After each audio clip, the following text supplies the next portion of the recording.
Езикът ми змийски, душата ми женска. Говори в писъци и в много нежност. Не обичам да споря, мрази и да мълча. Перото ми не е от олово, но бая тежка е мисълта. Пиша на пергаменти и на мъжки гърди, дълбая в земята и в някои женски очи. Мастилото ми е силно, но не е от злоба. Хартията се разпалва, но не от съдбовност. Не обичам скучните хора и скучните дни. Не обичам скучно говорене и скучен език. Хем да целува без болка, хем да няма дъх на любов. Да няма смисъл от слюнката, нито вкус на живот. Лениви езици хич не харесвам, нито на празно хъпливи, а не че устни в бездействие карат моите да униват. Нямам рецепта за хубав език. Телешки, свински или на пощорял бик. Не обичам да готвя или да говоря по правила. На парче целулоза не побирам своята душа. Не обичам да има подправки и много текстури, различни слюнки и ритъм и партитури, да мога да избера с какво да си изготвя целувка, да мога да отуля и велика идея и хрумка.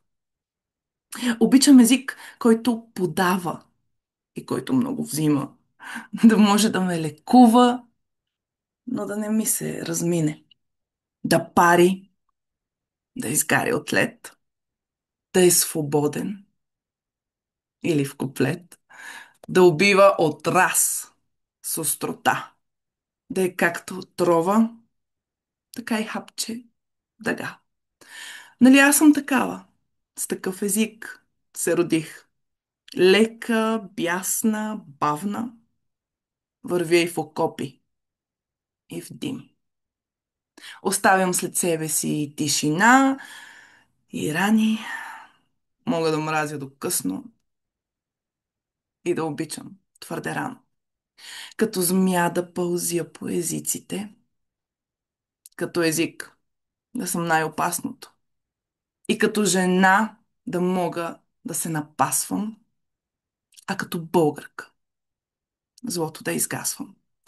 Това ми е безкрайно любимо. Все да говоря на такъв език. Да литвам в него и да ме пропива с мъка и сладост. Жив, не убит. Безкрайно любим, моят език ме целува. Хапя го аз до кръв. Не умувам. Добре се познаваме вече. Избягва формалности. Ти си моя. Ела ми да чуя какво не изказа.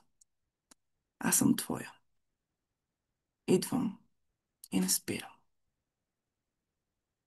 Той казва, говори си, моля. Аз ще те обичам. Честит празник, българи!